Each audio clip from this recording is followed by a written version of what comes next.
And quickly, just another example of these outlandish theatrics by the media there is Chris Hayes here from MSNBC, which is just absolutely laughable. Again, as you see here with MSNBC's video calling it Chris Hayes dodges gunfire in Ferguson. Absolute crap. Again, these corporate clowns would never be put in any real danger, guys. It's all theatrics, and they're going to use Ferguson as a template and jumpstart for martial law and stir up the race war as they love to do, because that furthers their divide and conquer agenda. Divide us, conquer us, control us.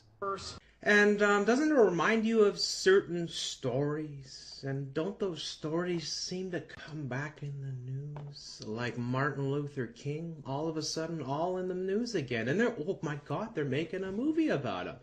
Selma, the upcoming MLK movie, is getting Oscar buzz. Go fucking figure. The FBI versus Martin Luther King. All these stories coming out on Martin Luther King, right as the Ferguson whole thing erupts, right? And wouldn't you know it, right? It's it's how they do it. Even Rodney King is all in the news again, right? Lessons from Rodney King, right? Rodney King questions: Will Ferguson be the 21st century Rodney King riots? But they created those riots as well, folks. I mean, yeah, people did lose their minds and go crazy and burn and attack and even kill people, but that was all orchestrated. It's all fucking orchestrated. It's just like the scumbags like Al Sharpton and Reverend Jesse Jackson and you know, like they come out, they're like cockroaches, right? They come out of the woodwork and they're there to push the whole story, to push all this bullshit. It's not by accident. They know how to do these things, folks. They do it over and over and over again. This is divide and conquer.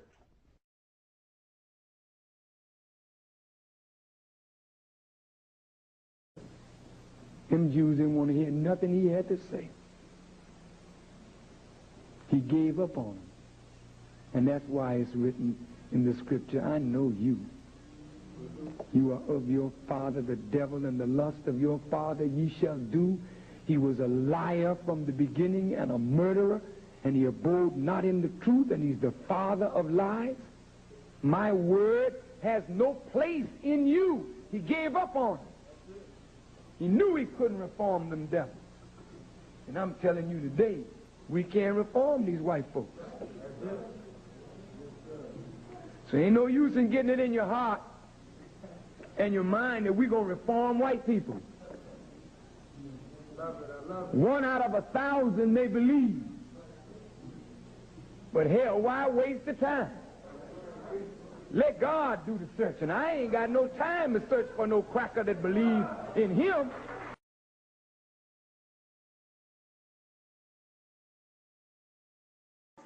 Did you hear Farrakhan's speech? He said, if we don't get what we want from the Ferguson protests, we're going to burn this goddamn country down. That's his words, not my words. I'm your host, the doctor of common sense, E.T. Williams. Please visit the website at www.whateverhappenedtocommonsense.com. Louis Farrakhan was speaking down at Morgan State University. It's an all-black college. And he says that the demonstrators down in Ferguson were in their rightful minds to literally protest and use violence.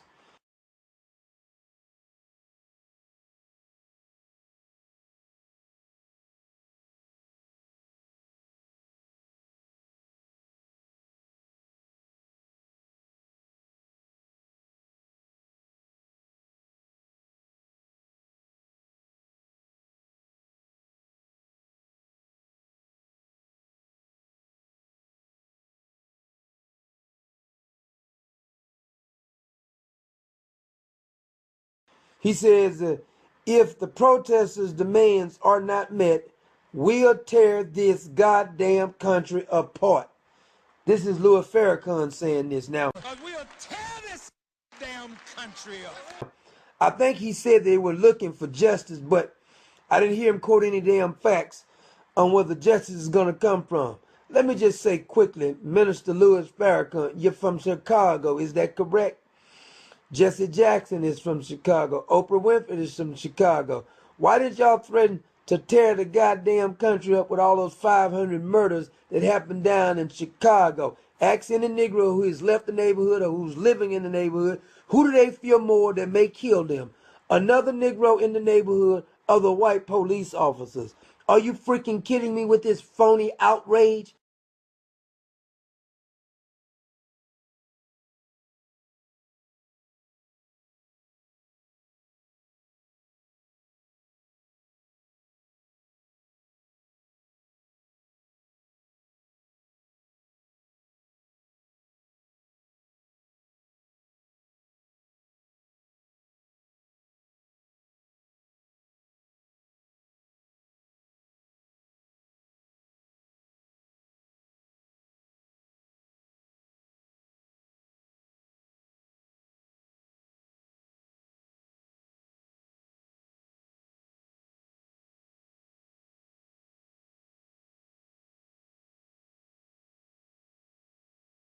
As if all the problems in the black neighborhood, if it wasn't for white folks, blacks wouldn't have no problem. Are you freaking kidding me? Here we have this so-called minister who preaches nothing but hate the Jews, hate whiting. All of this is a race-baiting tactic to the ignorant.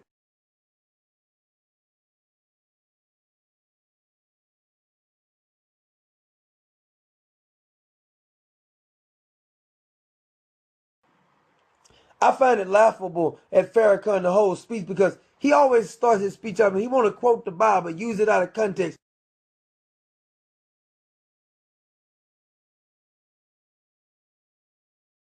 And everybody gets fired up. I want y'all to back up off you getting fired up. I'm going to tell you a couple of things about Minister Farrakhan going to make you just pipe it on down a little bit, pump the brakes a little bit.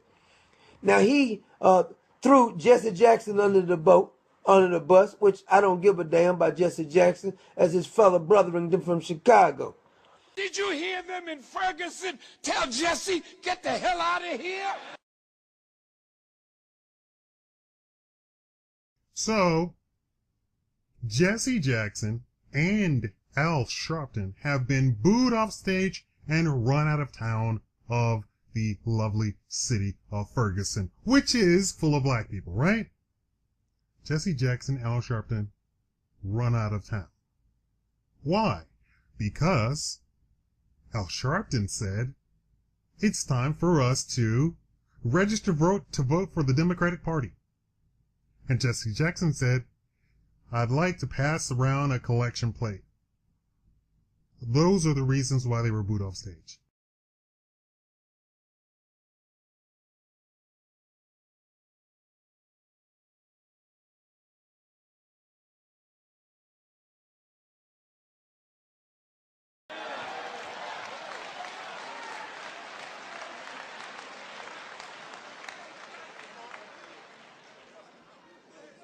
You ain't no leader.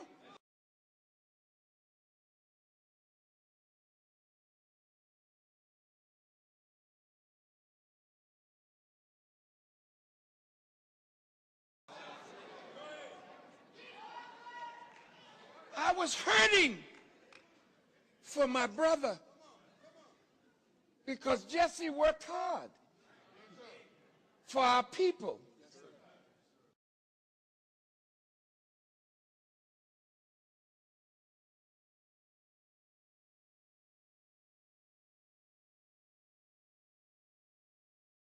He says that these young youth today, he was saying mostly young black youth, they don't want no punk as no leader.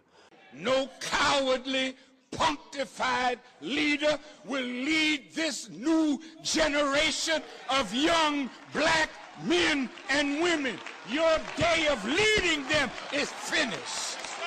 Well, I got a problem with a couple of things with that because in 2008, now maybe if my memory not serving me wrong or right, but in 2008, wasn't it Louis Farrakhan who called Barack Obama the Messiah? He says when Obama talks, the Messiah is absolutely speaking.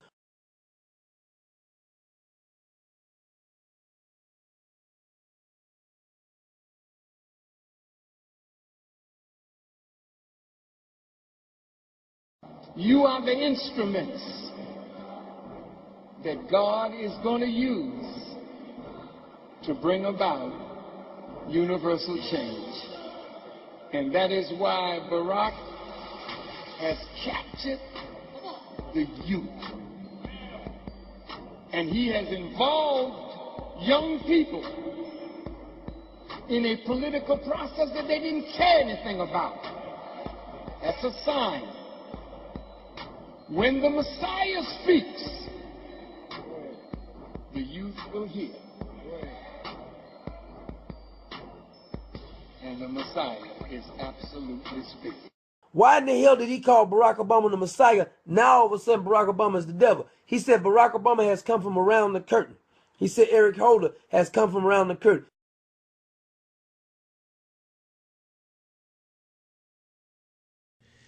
And of course now, the left is demanding that we all engage in a conversation about race. And of course, when this conversation takes place, there is something that must be avoided at all costs. And that's the evidence in the Ferguson case.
You know, the facts of the Trayvon Martin case ended up not fitting the claims of the media and others.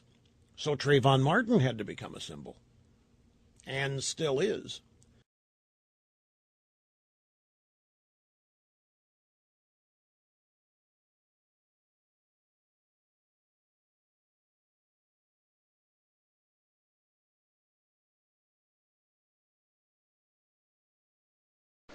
Bob? This just underscores my point about you allow a gun in the hands of a guy like this who's psychotic, obviously. In my mind, it just proves to me once again that he shot and killed a poor teenage kid, and the guy should have been in jail for murder and not been allowed to go out there and terrorize this woman. Put guns in the hands of unstable people like this. Give them the front of whatever that ridiculous law is in Florida about stand your ground. And you're going to find people like this, and they're dangerous, much more dangerous than Trayvon Martin ever was.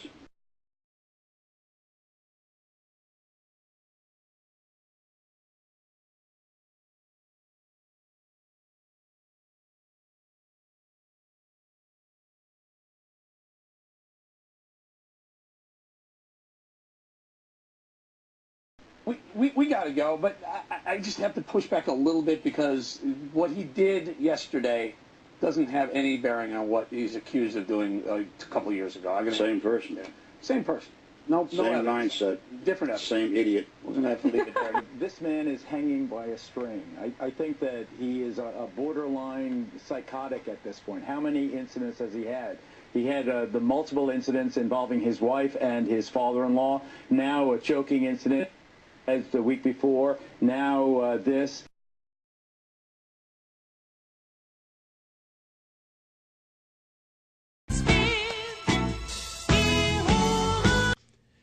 Grab audio soundbite number 5. Here is Calypso Louie. Minister Farrakhan was in Baltimore on Saturday at Morgan State University. You may not want to fight, but you better get ready. Teach your baby how to throw the bottle if they can't bite.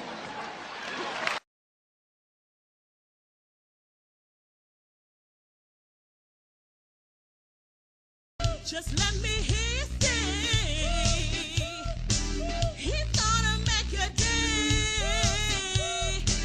Just listen to the word. Get ready for the Manning Report. We're going to die anyway. Let's die for something. As long as they kill us and go to Wendy's and have a burger and go to sleep, they're going to keep killing us.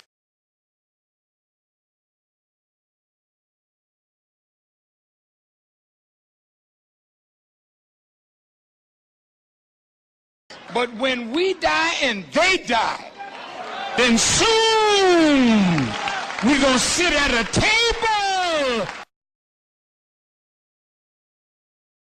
And just so y'all know, all of y'all time is coming. You're all going to die. Who's that? What do you mean y'all? Who do you mean y'all? Everyone's going to die. Oh, you all who? All of you people.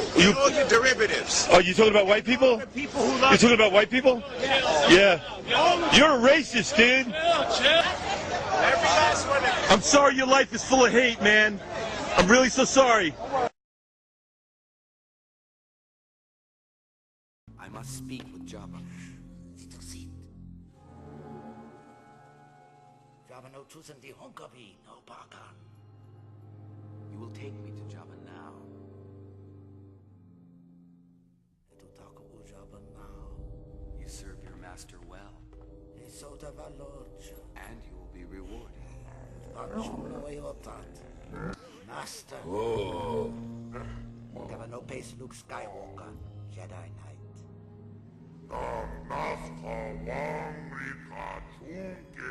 I must be allowed to speak. Jedi mode speak and go eat.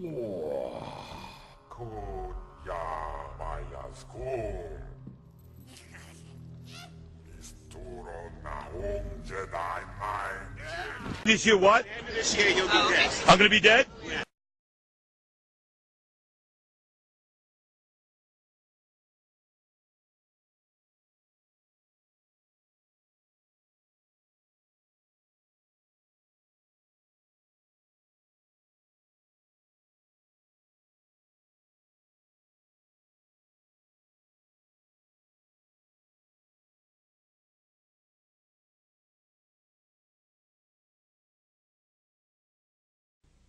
Who killed Malcolm X?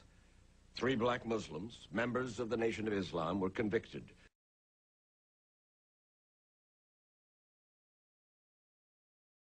2 of them served 20 years. The 3rd is still not free.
But the current leader of the Nation of Islam, Louis Farrakhan, has long been suspected as the instigator, the behind-the-scenes force who triggered the killing. Malcolm's late widow believed that, as do his children to this day. First of all, I think we need to be absolutely clear that the Nation of Islam is founded upon one principle, that white people were devils. It is not the traditional Islamic law or a religious organization that we know traditional Islam to be.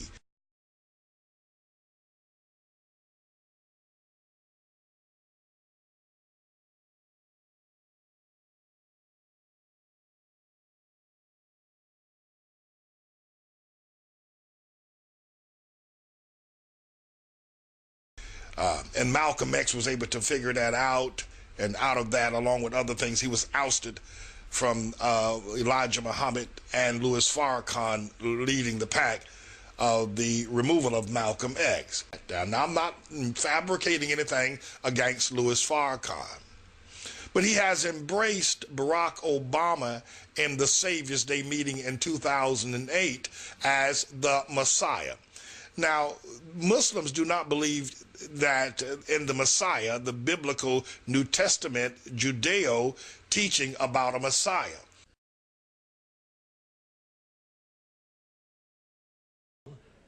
And do not have sex outside marriage. It is worthy, if you will, of expulsion. That is correct. Adultery. That is correct. Fornication was worthy of expulsion. But in 1963, Malcolm X learned that Elijah Muhammad himself had repeatedly committed adultery with some of his teenage secretaries and had children with them. Malcolm agonized over his discovery, and in June of 1964, he told me about it. And he called some of these women who were living in Los Angeles at the time and let me listen to the conversation, and it became apparent that he was telling the truth. He told you about that, yes? Mm-hmm. At the same time, Malcolm was aware of other tensions growing within the Nation of Islam, for his popularity had begun to surpass that of Elijah Muhammad. Well, the fact of the matter... There was envy. There was envy. Envy of Malcolm. Of Malcolm. By you? No, never by me. Never by you? Never by me. Never. And along the way, Louis Farrakhan, a former nightclub singer, became Malcolm's student, his acolyte. And Malcolm taught Farrakhan how to live as a black Muslim.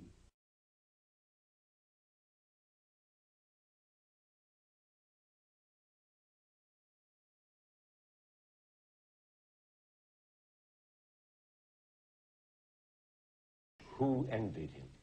There are those in the circle who feared the kind of publicity that he was getting, the kind of attention that he was getting.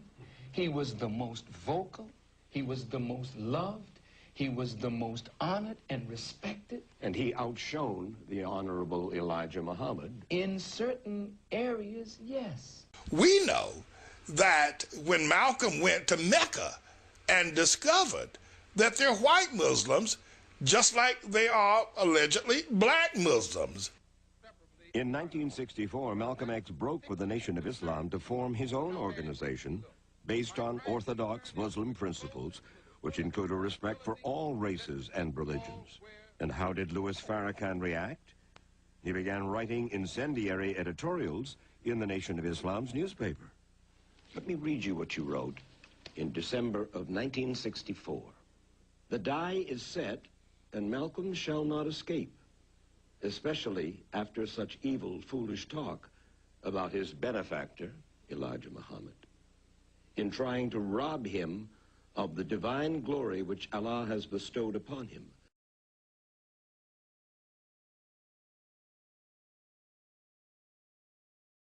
Such a man as Malcolm is worthy of death. This was only 2 months before he was shot down. That is why people believe that you were responsible for the death of Malcolm X. No, not at all. Nonetheless, following those editorials, Malcolm and his family received numerous death threats from whom no one knows for sure. Are you not, perhaps, afraid of what might happen to you as a result of making these revelations? Oh, yes. I probably am a dead man already. But in February of 1965, while the family was asleep, Malcolm's home in New York was firebombed. And just 1 week later, 39-year-old Malcolm X was gunned down by members of the Nation of Islam.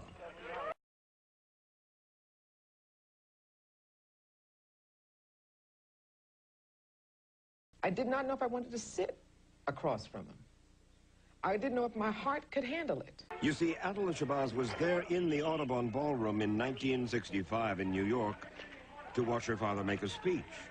She was there with her 2 younger sisters and her pregnant mother. And Atala, only 6 years old, watched as gunmen killed her father. I am a child with a forever memory of the most significant man in my life standing at a podium and falling backwards. That's forever. Miss Shabazz, for several months, I carried the picture of your father with all of these bullet holes in his chest.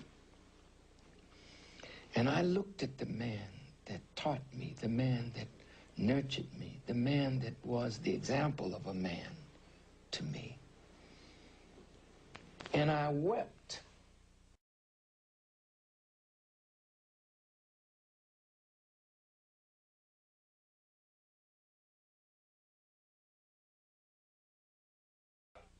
Just 7 years ago, he was still charging that Malcolm had deserved punishment. And if we dealt with him like a nation deals with a traitor, what the hell business is it of yours?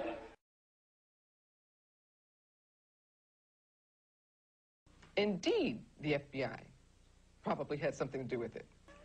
Fact is, for years, the FBI and the New York City police had Malcolm X under surveillance.